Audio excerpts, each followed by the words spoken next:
So today I thought I'd talk about a recent trip of mine to a nearby town called Grasse, which is known as the perfume capital of the world. So a brief history, Grasse during the Middle Ages was really well known for their leather tanning industry. But what was also really well known was that leather, when tanned, actually smells really, really awful. So one day an enterprising young man named Gallimard decided to scent his leather goods, and he took it upon himself to send a free pair of scented leather gloves to Catherine de' Medici, who apparently loved them so much that she told all of her friends, and they soon became all the rage in Europe. There are three main perfumeries in Grasse. Gallimard, which was founded in 1747, Molinard in 1849, and Fragonard in 1926, but somehow has the oldest factory of the three. If you visit any of these perfumeries, you can go on a factory tour, which is really cool. Or even cooler, you can be led through a personalized perfume making class.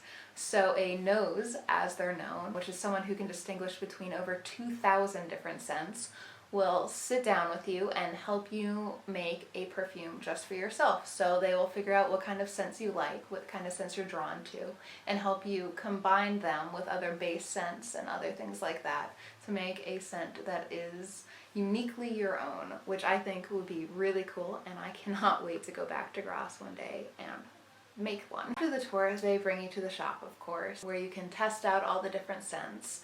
And there I bought this tiny little perfume. It's called Juste un baiser, and it smells really good. It's really fruity, really fresh, and the lady who sold it to me said it's a very young scent. She did not say that in a "you're young" kind of a way. It was more in a like, "are you sure you want this? This is usually preferred by younger people" kind of a way, but I like it, so I bought it. So also in Grasse is the International Perfume Museum. At first I thought it was going to be really, really lame, but it turned out to be a lot of fun.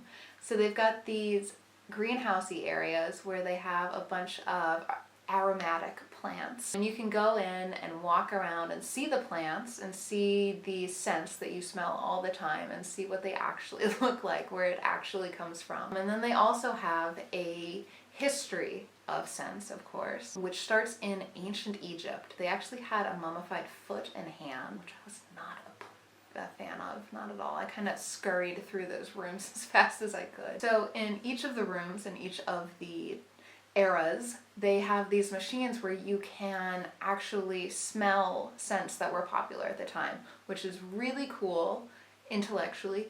In real life, they're quite potent.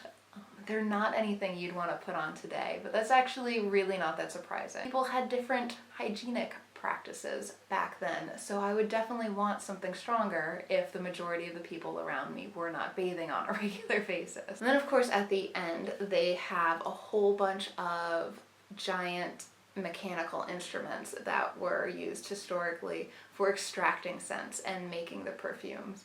And this was just amazing because some of the stuff they have, it's like a steampunk alchemy-ridden explosion, and it's just so cool to look at, and you can like see how these machines would work, and it's just like you want to see them in action. They're so cool to look at. So the last thing I'm going to talk about is the cathedral, and what's cool about the cathedral is that it was built in the 11th century, so a long time ago. In the cathedral, it's amazing because in school we of course learned about Gothic architecture and medieval architecture and why things changed and how people wanted to move past certain styles and create things that were more airy and open, but you kind of don't understand that until you're in one of these cathedrals and you realize why people would want something that is brighter and more airy and feels more spacious, because it is oppressive how large this building is. The hugeness of the columns, you can tell how thick the walls are. It's just amazing and it's striking. So that's it for Grasse. I cannot wait to go back one day and make my own personalized perfume with the help of a nose. But until that happens, I will be continuing to upload videos about places I've already been. Hopefully you liked this one. If you did, you should hit like. And if not, that really sucks and I'm sorry, but I will see you next time. Bye!